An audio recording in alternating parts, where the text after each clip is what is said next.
الحمدللہ رب العالمین والصلاة والسلام علی سید المرسلین اما بعد فاعوذ باللہ من الشیطان الرجیم بسم اللہ الرحمن الرحیم۔ بیٹا ہو تو ایسا، درود شریف کی فضیلت۔ فرمان مصطفیٰ صلی اللہ تعالی علیہ وآلہ وسلم، جو مجھ پر ایک دن میں 50 بار درود پاک پڑھے، قیامت کے دن میں اس سے ہاتھ ملاؤں گا۔ صلو علی الحبیب صلی اللہ تعالی علی محمد۔ تینوں رات ایک طرح کا خواب۔ حضرت ابراہیم علیہ السلام نے ذوالحج کی 8ویں رات ایک خواب دیکھا جس میں کوئی کہنے والا کہہ رہا ہے، بے شک اللہ عز وجل تمہیں اپنے بیٹے کو ذبح کرنے کا حکم دیتا ہے۔ آپ صبح سے شام تک اس بارے میں غور فرماتے رہے کہ یہ خواب اللہ عز وجل کی طرف سے ہے یا شیطان کی جانب سے۔ اسی لیے 8 ذوالحج کا نام یوم الترویہ یعنی سوچ بچار کا دن رکھا گیا۔ 9ویں رات پھر وہی خواب دیکھا اور صبح یقین کر لیا کہ یہ حکم اللہ عز وجل کی طرف سے ہے۔ اسی لیے 9 ذوالحج کو یوم عرفہ یعنی پہچاننے کا دن کہا جاتا ہے۔ 10ویں رات پھر وہی خواب دیکھنے کے بعد آپ علیہ السلام نے صبح اس خواب پر عمل کرنے یعنی بیٹے کی قربانی کا پکا ارادہ فرما لیا، جس کی وجہ سے 10 ذوالحج کو یوم النحر یعنی ذبح کرنے کا دن کہا جاتا ہے۔ بیٹے کی قربانی سے روکنے کی شیطان کی ناکام کوششیں۔ اللہ عز و جل کے حکم پر عمل کرتے ہوئے بیٹے کی قربانی کے لیے حضرت ابراہیم علیہ السلام جب اپنے پیارے بیٹے حضرت اسماعیل علیہ السلام کو، جن کی عمر اس وقت 7 سال یا 13 سال یا اس سے تھوڑی زائد تھی، لے کر چلے، شیطان ان کی جان پہچان والے ایک شخص کی صورت میں ظاہر ہوا اور پوچھنے لگا، اے ابراہیم کہاں کا ارادہ ہے؟ آپ نے جواب دیا، ایک کام سے جا رہا ہوں۔ اس نے پوچھا، کیا آپ اسماعیل کو ذبح کرنے جا رہے ہیں؟ حضرت ابراہیم علیہ السلام نے فرمایا، کیا تم نے کسی باپ کو دیکھا ہے کہ وہ اپنے بیٹے کو ذبح کرے؟ شیطان بولا، جی ہاں، آپ کو دیکھ رہا ہوں کہ آپ اسی کام کے لیے چلے ہیں۔ آپ سمجھتے ہیں کہ اللہ عز و جل نے آپ کو اس بات کا حکم دیا ہے؟ حضرت ابراہیم علیہ السلام نے ارشاد فرمایا، اگر اللہ عز و جل نے مجھے اس بات کا حکم دیا ہے تو پھر میں اس کی فرما برداری کروں گا۔ یہاں سے مایوس ہو کر شیطان حضرت اسماعیل علیہ السلام کی امی جان حضرت ہاجرہ رضی اللہ تعالی عنہا کے پاس آیا اور ان سے پوچھا، ابراہیم آپ کے بیٹے کو لے کر کہاں گئے ہیں؟ حضرت ہاجرہ رضی اللہ تعالی عنہا نے جواب دیا، وہ اپنے ایک کام سے گئے ہیں۔ شیطان نے کہا، وہ انہیں ذبح کرنے کے لیے لے گئے ہیں۔ حضرت ہاجرہ رضی اللہ تعالی عنہا نے فرمایا، کیا تم نے کبھی کسی باپ کو دیکھا ہے کہ وہ اپنے بیٹے کو ذبح کرے؟ شیطان نے کہا، وہ یہ سمجھتے ہیں کہ اللہ عز و جل نے انہیں اس بات کا حکم دیا ہے۔ یہ سن کر حضرت ہاجرہ رضی اللہ تعالی عنہا نے ارشاد فرمایا، اگر ایسا ہے تو انہوں نے اللہ عز و جل کی اطاعت یعنی فرما برداری کر کے بہت اچھا کیا۔ اس کے بعد شیطان حضرت اسماعیل علیہ السلام کے پاس آیا اور انہیں بھی اسی طرح سے بہکانے کی کوشش کی، لیکن انہوں نے بھی یہی جواب دیا کہ اگر میرے ابو جان اللہ عز و جل کے حکم پر مجھے ذبح کرنے لے جا رہے ہیں تو بہت اچھا کر رہے ہیں۔ شیطان کو کنکریاں ماریں۔ جب شیطان باپ بیٹے کو بہکانے میں ناکام ہوا اور جمرے کے پاس آیا تو حضرت ابراہیم علیہ السلام نے اسے 7 کنکریاں ماری۔ کنکریاں مارنے پر شیطان آپ کے راستے سے ہٹ گیا۔ یہاں سے ناکام ہو کر شیطان دوسرے جمرے پر گیا۔ فرشتے نے دوبارہ حضرت ابراہیم علیہ السلام سے کہا، اسے ماریے۔ آپ نے اسے 7 کنکریاں ماری تو اس نے راستہ چھوڑ دیا۔ اب شیطان تیسرے جمرے کے پاس پہنچا۔ حضرت ابراہیم علیہ السلام نے فرشتے کے کہنے پر ایک بار پھر 7 کنکریاں ماری تو شیطان نے راستہ چھوڑ دیا۔ شیطان کو 3 مقامات پر کنکریاں مارنے کی یاد باقی رکھی گئی ہے اور آج بھی حاجی ان تینوں جگہوں پر کنکریاں مارتے ہیں۔ بیٹا قربانی کے لیے تیار۔ حضرت ابراہیم علیہ السلام جب حضرت اسماعیل علیہ السلام کو لے کر کوہ صبیر پر پہنچے تو انہیں اللہ عز و جل کے حکم کی خبر دی، جس کا ذکر قرآن کریم میں ان الفاظ میں ہے، یا بنی انی اری فی المنام انی اذبحک فانظر ماذا تری۔ ترجمہ کنز الایمان، اے میرے بیٹے، میں نے خواب دیکھا میں تجھے ذبح کرتا ہوں، اب تو دیکھ تیری کیا رائے ہے؟ فرما بردار بیٹے نے یہ سن کر جواب دیا، یا ابت افعل ما تؤمر ستجدنی ان شاء اللہ من الصابرین۔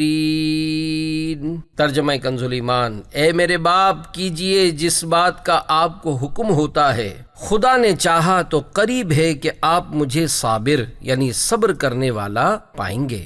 یہ فیضان نظر تھا یا کہ مکتب کی کرامت تھی؟ سکھائے کس نے اسماعیل کو آداب فرزندی؟ صلو علی الحبیب صلی اللہ تعالی علی محمد۔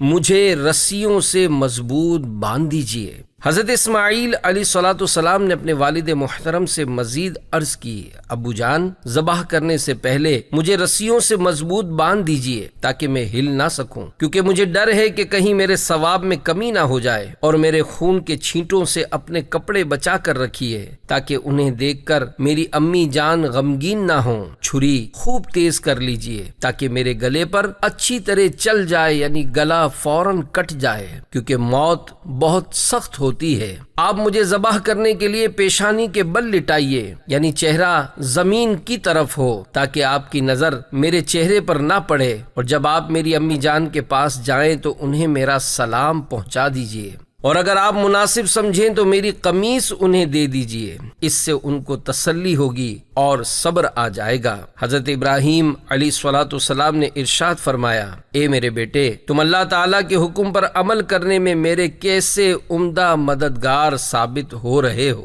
پھر جس طرح حضرت اسماعیل علیہ الصلوۃ والسلام نے کہا تھا ان کو اسی طرح باندھ دیا، اپنی چھری تیز کی، حضرت اسماعیل علیہ الصلوۃ والسلام کو پیشانی کے بل لٹا دیا، ان کے چہرے سے نظر ہٹا لی اور ان کے گلے پر چھری چلا دی، لیکن چھری نے اپنا کام نہ کیا، یعنی گلا نہ کاٹا۔ اس وقت حضرت ابراہیم علیہ الصلوۃ والسلام پر وحی نازل ہوئی، ترجمہ کنز الایمان، اور ہم نے اسے ندا فرمائی کہ اے ابراہیم، بے شک تو نے خواب سچ کر دکھایا، ہم ایسا ہی صلہ دیتے ہیں نیکوں کو، بے شک یہ روشن جانچ تھی، اور ہم نے ایک بڑا ذبیحہ اس کے فدیے میں دے کر اسے بچا لیا۔ جنت کا مینڈھا۔ حضرت ابراہیم علیہ الصلوۃ والسلام نے جب حضرت اسماعیل علیہ الصلوۃ والسلام کو ذبح کرنے کے لیے زمین پر لٹایا تو اللہ تعالیٰ کے حکم سے حضرت جبرائیل علیہ السلام بطور فدیہ جنت سے ایک مینڈھا یعنی دمبا لیے تشریف لائے، اور دور سے اونچی آواز میں فرمایا، اللہ اکبر اللہ اکبر۔ جب حضرت ابراہیم علیہ الصلوۃ والسلام نے یہ آواز سنی تو اپنا سر آسمان کی طرف اٹھایا اور جان گئے کہ اللہ عز و جل کی طرف سے آنے والی آزمائش کا وقت گزر چکا ہے اور بیٹے کی جگہ فدیے میں مینڈھا بھیجا گیا ہے، لہذا خوش ہو کر فرمایا، لا الہ الا اللہ واللہ اکبر۔ جب حضرت اسماعیل علیہ الصلوۃ والسلام نے یہ سنا تو فرمایا، اللہ اکبر وللہ الحمد۔ اس کے بعد سے ان تینوں پاک حضرات کے ان مبارک الفاظ کی ادائیگی کی یہ سنت قیامت تک کے لیے جاری و ساری ہو گئی۔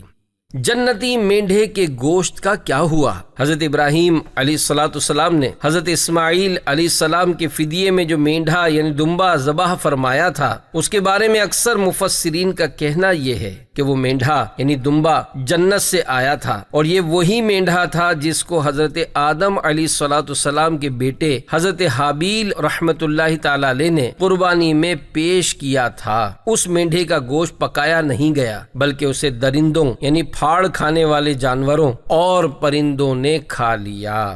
جنتی مینڈھے کے سینگ۔ حضرت سفیان بن عیینہ رحمت اللہ تعالی علیہ فرماتے ہیں، اس مینڈھے یعنی دمبے کے سینگ عرصہ دراز تک کعبہ شریف میں رکھے رہے، یہاں تک کہ جب کعبہ شریف میں آگ لگی تو وہ سینگ بھی جل گئے۔ کعبہ شریف میں آگ کب اور کس طرح لگی؟ کعبہ شریف میں آگ لگنے اور اس میں سینگ جل جانے کے تعلق سے سوانح کربلا میں دیے ہوئے مضمون کی روشنی میں عرض ہے، نواسہ رسول امام عالی مقام حضرت امام حسین رضی اللہ تعالی عنہ کی شہادت کے تقریباً 2 سال بعد یزید پلید نے مسلم بن عقبہ کو 12,000 یا 20,000 سپاہیوں کی فوج دے کر مدینہ المنورہ پر حملہ کرنے بھیجا۔ ظالم یزیدیوں نے مدینہ شریف میں بے انتہا خون ریزی کی، 7,000 صحابہ کرام علیہم رضوان سمیت 10,000 سے زیادہ افراد کو شہید کیا، اہل مدینہ کے گھر لوٹ لیے، انتہائی شرمناک حرکتیں کی، یہاں تک کہ مسجد نبوی شریف کے ستونوں یعنی پلرز کے ساتھ گھوڑے باندھے۔ پھر یہ فوج مکہ شریف پہنچی، منجنیق جو کہ پتھر پھینکنے کا آلہ ہوتا تھا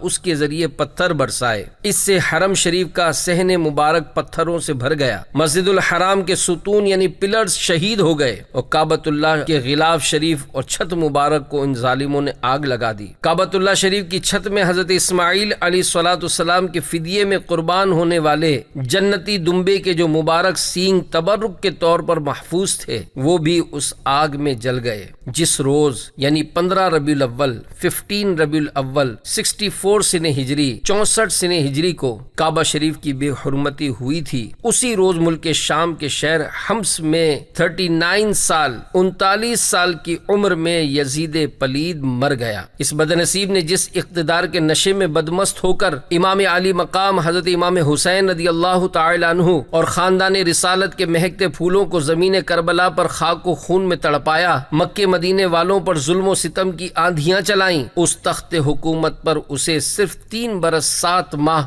شیطنت کرنے کا موقع ملا۔ اس کی موت میں کس قدر عبرت ہے۔ الموت الموت الموت، نہ یزید کی وہ جفا رہی، نہ شمر کا ظلم و ستم رہا، جو رہا تو نام حسین کا، جسے یاد رکھتی ہے کربلا۔ صلو علی الحبیب صلی اللہ تعالی علی محمد۔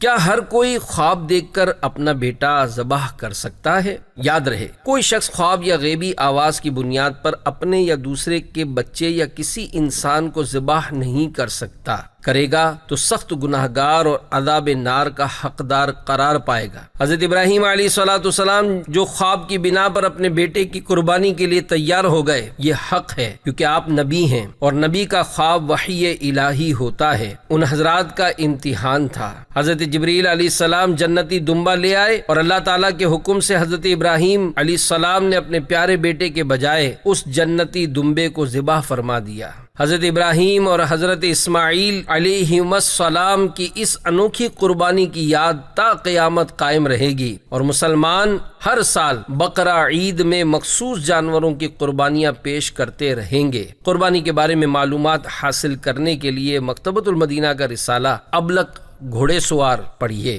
اسماعیل کے معنی۔ حضرت ابراہیم علیہ السلام بہت بڑی عمر تک بے اولاد تھے، 99 سال 99 ایئرز کی عمر میں آپ علیہ السلام کو حضرت اسماعیل علیہ السلام عطا کیے گئے۔ حضرت ابراہیم علیہ السلام بیٹے کی دعائیں مانگ کر کہتے تھے اسمع یا ایل۔ اسمع کے معنی ہیں سن، اور ایل عبرانی زبان میں خدا عز و جل کا نام۔ اس طرح اسمع یا ایل کے معنی ہوئے اے خدا عز و جل میری سن لے۔ جب آپ علیہ السلام پیدا ہوئے تو اس دعا کی یادگار میں آپ کا نام اسماعیل رکھا گیا۔ ابو الانبیاء کے 10 حروف کی نسبت سے حضرت ابراہیم علیہ السلام کے 10 مخصوص فضائل۔ رسول پاک صلی اللہ تعالی علیہ وآلہ وسلم کے بعد حضرت ابراہیم علیہ السلام سب سے افضل ہیں۔ حضرت ابراہیم علیہ السلام ہی اپنے بعد آنے والے سارے انبیاء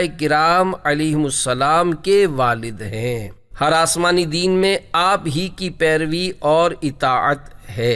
ہر دین والے آپ کی تعظیم کرتے ہیں، آپ ہی کی یاد قربانی ہے، آپ ہی کی یادگار حج کے ارکان ہیں، آپ ہی کعبہ شریف کی پہلی تعمیر کرنے والے یعنی اسے گھر کی شکل میں بنانے والے ہیں۔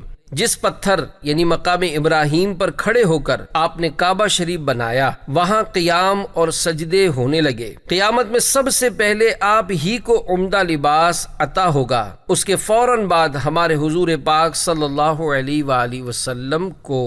مسلمانوں کے فوت ہو جانے والے بچوں کی آپ علیہ الصلوۃ والسلام اور آپ کی بیوی صاحبہ حضرت سارہ رضی اللہ تعالی عنہا عالم برزخ میں پرورش کرتے ہیں۔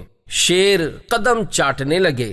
حضرت ابراہیم علیہ الصلوۃ والسلام پر 2 بھوکے شیر چھوڑے گئے۔ اللہ عز و جل کی شان دیکھیے کہ وہ بھوکے ہونے کے باوجود آپ علیہ الصلوۃ والسلام کو چاٹنے اور سجدہ کرنے لگے۔ ریت کی بوریوں سے سرخ گندم نکلے۔ حضرت ابراہیم علیہ الصلوۃ والسلام کو غلہ یعنی اناج نہیں ملا۔ آپ علیہ الصلوۃ والسلام سرخ ریت کے پاس سے گزرے تو آپ علیہ الصلوۃ والسلام نے اس سے بوریاں بھر لی۔ جب گھر تشریف لائے تو گھر والوں نے پوچھا یہ کیا ہے؟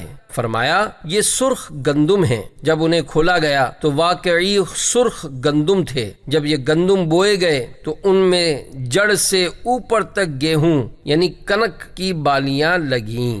یہ حضرت ابراہیم علیہ الصلوۃ والسلام کا معجزہ ہے۔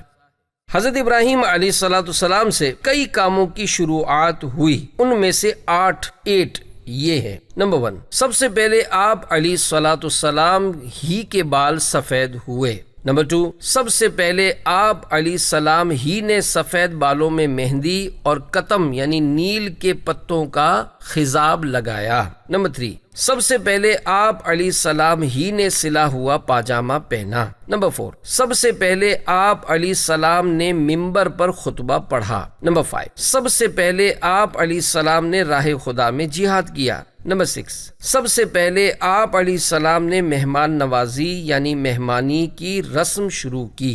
نمبر 7، سب سے پہلے آپ علیہ السلام ہی ملاقات کے وقت لوگوں سے گلے ملے۔ نمبر 8، سب سے پہلے آپ علیہ السلام ہی نے سرید تیار کیا۔ شوربے میں بھگوئی ہوئی روٹی کو سرید کہتے ہیں۔ ٹافیاں اور کھٹ مٹھی گولیاں۔ اکثر مدنی منع، اکثر بچے ٹافیاں، گولیاں، چاکلیٹ، گولا گنڈا اور دیگر رنگ برنگی میٹھی چیز کھانے کے شوقین ہوتے ہیں، لیکن ان چیزوں کے غیر معیاری یعنی گھٹیا ہونے اور ان کے کھانے میں بے احتیاطی برتنے کے سبب ان کے دانتوں، گلے، سینے، معدے اور آنتوں وغیرہ کو نقصان پہنچنے کا خطرہ رہتا ہے۔ لہذا مسلمانوں کو نفع پہنچانے کی نیت سے ٹافیوں وغیرہ کے بارے میں مختلف ویب سائٹ سے حاصل کردہ طبی تحقیقات کہیں کہیں الفاظ وغیرہ کی تبدیلی کے ساتھ پیش خدمت ہیں۔ دانتوں کی ٹوٹ پھوٹ۔ اینیمل نامی ایک مضبوط چمکدار تہ دانتوں پر ہوتی ہے جو ان کی حفاظت کرتی ہے۔ مضر صحت چیز کھانے کے سبب منہ میں بیکٹیریا یعنی جراثیم پیدا ہوتے ہیں جو اس تہ کو نقصان پہنچاتے ہیں، جس کی وجہ سے دانتوں میں ٹوٹ پھوٹ شروع ہو جاتی ہے۔ منہ میں چھالے اور گلے میں سوزش کی ایک وجہ۔ ٹافیاں وغیرہ کھانے کے بعد بچے عموماً دانت صاف نہیں کرتے، جس کی وجہ سے مٹھاس دانتوں میں جم جاتی ہے اور جراثیم پلنے شروع ہو جاتے ہیں جو کہ دانتوں میں کیڑا لگنے، منہ میں چھالوں اور گلے میں تکلیف کا سبب بنتے ہیں۔ ناقص کھٹ مٹھی گولیوں کی تباہ کاریاں۔ پاکستان کے گلی محلوں میں بکنے والی اکثر ٹافیاں اور کھٹ مٹھی گولیاں ناقص اور گھٹیا ہوتی ہیں۔ چنانچہ ایک اخباری رپورٹ کے مطابق منی یعنی چھوٹی فیکٹریوں میں ناقص خام مال سے تیار شدہ گولیاں، ٹافیاں بچوں کی صحت پر خطرناک اثرات مرتب کر رہی ہیں۔ گھروں میں قائم ان فیکٹریوں میں گولیوں، ٹافیوں کی تیاری میں گلوکوز، سکرین اور تیسرے درجے کی یعنی 3rd کلاس سب سٹینڈرڈ اشیاء استعمال کی جاتی ہیں۔ تیار گولیوں، ٹافیوں کو دیہاتوں میں بھی سپلائی کیا جاتا ہے۔ یہی وجہ ہے کہ گاؤں گوٹھوں کے بچوں میں دانتوں کی بیماریاں تشویشناک حد تک بڑھتی جا رہی ہیں۔ کیک، بسکٹ، آئس کریم وغیرہ سے پیشاب میں شکر آنے کا مرض۔ بسکٹ، آئس کریم اور انرجی ڈرنکس میں مٹھاس کے لیے استعمال ہونے والے کیمیکل دنیا بھر میں ذیابیطیز یعنی ڈائبٹیز کا باعث بن رہے ہیں۔ آکسفورڈ یونیورسٹی برطانیہ میں کی گئی تحقیق کے مطابق غذائی مصنوعات فوڈ پروڈکٹس بنانے والی کمپنیاں اپنی مصنوعات یعنی پروڈکٹس کو میٹھا بنانے کے لیے ایسا کیمیکل استعمال کرتی ہیں جو ذیابیطیز یعنی پیشاب میں شکر آنے کی بیماری کا باعث بنتا ہے۔ تحقیق میں 42 ممالک میں بنائے جانے والے بسکٹ، کیک اور جوس کا کیمیائی تجزیہ کیا گیا۔ کیمیائی مادے ہائی فرکٹوز سیرپ یعنی شکر کی ایک قسم سے ذیابیطیز یعنی میٹھی پیشاب کا مرض لاحق ہونے کا خطرہ بڑھ جاتا ہے۔ تحقیق کے مطابق جن ممالک میں بیکری کی چیزیں زیادہ استعمال کی جاتی ہیں وہاں لوگوں میں مرض کی شرح 8% زیادہ تھی۔ بیکری کی مصنوعات استعمال کرنے والے ممالک میں امریکہ سر فہرست ہے، جہاں ہر شخص سالانہ اوسطاً ایوریج 55 پاؤنڈ میٹھی چیزیں استعمال کرتا ہے، جبکہ برطانیہ میں اس کا استعمال سب سے کم ہے، جہاں ایک شخص اوسطاً 1 پاؤنڈ بیکری کی اشیاء سالانہ استعمال کرتا ہے۔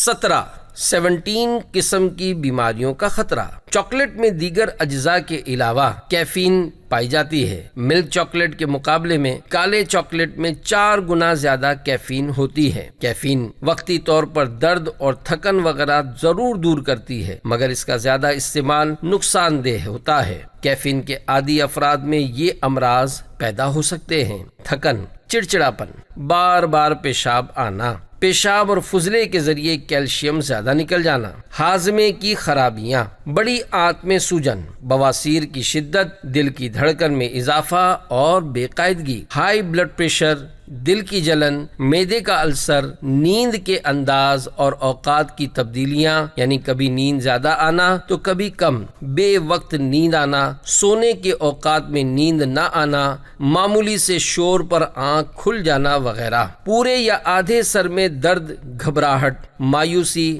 ڈپریشن، ڈس اپوائنٹمنٹ، جگر یعنی لیور اور گردے کی بیماریاں وغیرہ۔ چاکلیٹ کے علاوہ کولا ڈرنکس، چائے، کافی، کوکو اور درد دور کرنے والی گولیوں میں بھی کیفین پائی جاتی ہے۔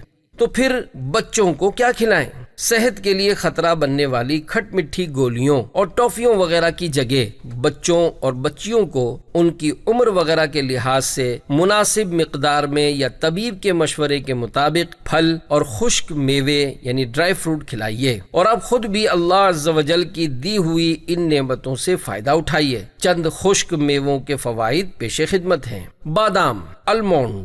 نمبر 1، تمام بادام کولیسٹرول سے پاک ہوتے ہیں۔ نمبر 2، کڑوے بادام یا ایرانی بادام کینسر کی روک تھام کی خصوصیت رکھتے ہیں۔ نمبر 3، خشک خوبانی کے بادام کھانے سے زخم بھر جاتے ہیں۔ نمبر 4، بادام میں کیلشیم ہوتا ہے جو کہ ہڈیوں کے لیے ضروری ہے۔ نمبر 5، بادام کھانے سے تیزابیت دور ہوتی اور امراض قلب کا خطرہ کم ہوتا ہے۔ نمبر 6، بادام کینسر اور موتیا بند کے خطرے میں کمی کرتا ہے۔ نمبر 7، بادام LDL کولیسٹرول کی سطح کم کرتا ہے۔ نمبر 8، بادام اجابت صاف لاتا اور قبض دور کرتا ہے۔ نمبر 9، بادام کھانے سے موٹاپے کا خطرہ بھی کم ہوتا ہے۔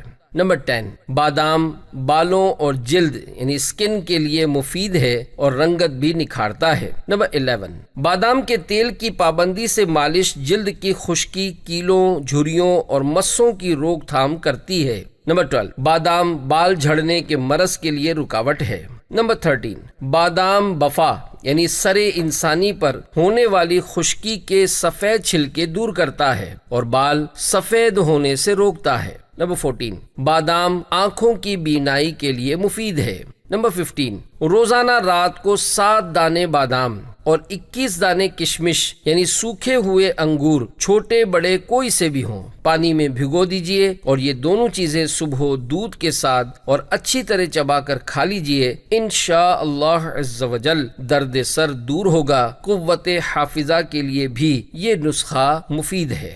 نمبر 16، انجیر اور بادام ملا کر کھانے سے پیٹ کی اکثر بیماریاں دور ہوتی ہیں۔ زیادہ اگر دماغی ہے تیرا کام تو کھایا کر ملا کر شہد بادام۔ پستے، پستاچیو، پستہ دل و دماغ کو قوت بخشتا ہے، بدن کو موٹا کرتا اور گردے کی کمزوری کو دور کرتا ہے، ذہن اور حافظہ مضبوط کرتا ہے۔ کھانسی کے علاج کے لیے پستہ مفید ہے۔ کاجو، کیشیو، کاجو جسم کو غذائیت اور دماغ کو طاقت دیتا ہے، بدن کو موٹا کرتا ہے۔ نہار منہ شہد کے ساتھ کاجو کھانا دافع نسیان یعنی بھولنے کی بیماری دور کرنے والا ہے۔ ایک کوڑی یعنی سفید داغ کا مریض صرف کاجو بکثرت کھانے سے صحت یاب ہو گیا۔ چلغوزے، پائن نٹس، چلغوزہ بلغم دور کرتا اور بدن کو موٹا کرتا ہے، بھوک بڑھاتا ہے، دل اور پٹھوں کو قوت بخشتا ہے۔ چھلے ہوئے چلغوزے کا شیرہ بنا کر تھوڑا سا شہد شامل کر کے چاٹنا بلغمی کھانسی کے لیے مفید ہے۔ مونگ پھلی، پینٹ، مونگ پھلی کے بیجوں میں بہت غذائیت ہوتی ہے۔ مونگ پھلی اپنے فوائد میں کاجو اور اخروٹ وغیرہ سے کم نہیں ہے۔ مونگ پھلی کا تیل روغن زیتون کا عمدہ بدل ہے۔ مصری، راک شوگر، مصری آنکھوں کی بینائی کے لیے مفید ہے۔ گرم پانی کے ساتھ بطور شربت آواز کو صاف کرتی ہے، آنکھ میں ڈالنے سے جالا کاٹتی ہے۔ جو بات کہو منہ سے وہ اچھی ہو بھلی ہو، کھٹی نہ ہو کڑوی نہ ہو مصری کی ڈلی ہو۔ ناریل، کھوپرا، کوکونٹ، مصری کے ساتھ ہر روز نہار منہ 1 تولہ کھوپرا کھانا بینائی کو قوت دیتا ہے، پیٹ کو نرم کرتا اور بھوک بڑھاتا ہے۔ کھوپرے کا تیل سر میں لگانے سے بال بڑھتے ہیں اور یہ دماغ کے لیے مفید ہے۔ چھہارے، ڈرائی ڈیٹس، چھہارا صاف خون پیدا کرتا، بھوک میں اضافہ کرتا اور بدن کو موٹا کرتا ہے، کمر اور گردے کو طاقت دیتا ہے۔ اخروٹ، والنٹ، اخروٹ بد ہضمی کو دور کرتا ہے۔ اخروٹ کا بھنا ہوا مغز سرد کھانسی کے لیے مفید ہے۔ اخروٹ کو چبا کر داد پر لگایا جائے تو داد کا نشان مٹ جاتا ہے۔ کشمش، ریزن، منقع، کرنٹ، حدیث پاک میں ہے منقع کھاؤ، یہ بہترین کھانا ہے۔ اعصاب یعنی پٹھوں کو مضبوط کرتا، غصے کو ٹھنڈا کرتا، منہ کو خوشبودار کرتا اور بلغم کو دور کرتا ہے۔ دوسری روایت میں یہ بھی ہے کہ منقع غم کو دور کرتا ہے۔ چھوٹا انگور خشک ہو کر کشمش اور بڑا انگور سوکھ کر منقع بنتا ہے۔ منقع کم وزن بدن کو موٹا کرتا اور اس کے بیج معدے کی اصلاح کرتے ہیں۔ انار کے دانوں کے ساتھ منقع کھانا ہاضمے کے لیے مفید ہے۔ منقع کا گودا پھیپھڑوں کے لیے اکسیر ہے۔ منقع دوا بھی ہے اور غذا بھی۔ اس کو چاہیں تو یوں ہی یا چاہیں تو چھلکا اتار کر مناسب مقدار میں کھا لیجئے۔ مشہور محدث حضرت امام زہری علیہ رحمت اللہ القوی فرماتے ہیں، جس کو احادیث مبارکہ حفظ کرنے کا شوق ہو وہ مناسب مقدار میں منقع کھائے۔ منقع بیج سمیت بھی کھا سکتے ہیں، بلکہ منقع کے بیج معدے کی اصلاح کرتے ہیں۔ منقع چند گھنٹے پانی میں بھگو کر رکھ دیجئے، پھر ان کا چھلکا اتار کر گودا نکال لیجئے۔ منقع کا گودا پھیپھڑوں کے لیے اکسیر اور پرانی کھانسی کے لیے مفید ہے۔ یہ گردے اور مثانے کے درد کو مٹاتا، جگر اور تلی کو طاقت دیتا، پیٹ کو نرم کرتا، معدہ مضبوط کرتا اور ہاضمہ درست کرتا ہے۔ سرخ منقع، ریڈ کرنٹ، حضرت مولا کائنات علی المرتضیٰ شیر خدا کرم اللہ تعالی وجہہ الکریم سے مروی ہے، جو روزانہ سرخ منقع 21 عدد کھا لیا کرے وہ جسمانی امراض سے محفوظ رہے گا۔ انجیر، فگ، حدیث پاک میں ہے انجیر کھاؤ کیونکہ یہ بواسیر کو ختم کرتی اور نقرس یعنی ایک درد جو ٹخنوں اور پاؤں کی انگلیوں میں ہوتا ہے میں مفید ہے۔ نمبر 1، انجیر میں دیگر تمام پھلوں کے مقابلے میں بہتر غذائیت ہے۔ نمبر 2، انجیر بواسیر کو ختم کر دیتا اور جوڑوں کے درد کے لیے مفید ہے۔ نمبر 3، انجیر نہار منہ کھانے کے عجیب و غریب فوائد ہیں۔ نمبر 4، جن کے پیٹ میں بوجھ ہو جاتا ہو وہ ہر بار کھانا کھانے کے بعد 3 عدد انجیر کھا لیں۔ نمبر 5، انجیر موٹے پیٹ کو چھوٹا کرتا اور موٹاپا دور کرتا ہے۔ نمبر 6، انجیر میں کھانسی اور دمے کا علاج ہے۔ نمبر 7، انجیر چہرے کا رنگ نکھارتا ہے۔ نمبر 8، انجیر پیاس بجھاتا ہے۔ آنکھوں کا لذیذ چورن، سونف، مصری اور ایرانی بادام تینوں ہم وزن لے کر اچھی طرح باریک پیس کر یکجان یعنی مکس کر کے بڑے منہ کی بوتل میں محفوظ کر لیجئے اور بلا ناگاہ روزانہ نہار منہ 1 چائے کی چمچ بغیر پانی کے کھا لیجئے۔ 1 چمچ سے کچھ زیادہ کھانے میں بھی حرج نہیں۔ طویل عرصہ استعمال کرنے سے انشاءاللہ عز و جل آنکھوں کی بینائی کو فائدہ ہوگا۔ تجربہ: ایک مدنی منی کی آنکھوں میں پانی آتا تھا، بالآخر آنکھوں کے ڈاکٹر سے وقت لے لیا تھا، میں نے یہی لذیذ چورن پیش کیا، الحمدللہ ایک آدھ بار کھانے ہی سے اس کی بیماری جاتی رہی اور ڈاکٹر کے پاس جانے کی نوبت ہی نہ آئی۔ جن کو تکلیف نہ ہو وہ بھی مستقل استعمال کر سکتے ہیں۔ ماں کو جواب نہ دینے والا گونگا ہو گیا۔ منقول ہے، ایک شخص کو اس کی ماں نے آواز دی لیکن اس نے جواب نہ دیا، اس پر اس کی ماں نے اسے بد دعا دی تو وہ گونگا ہو گیا۔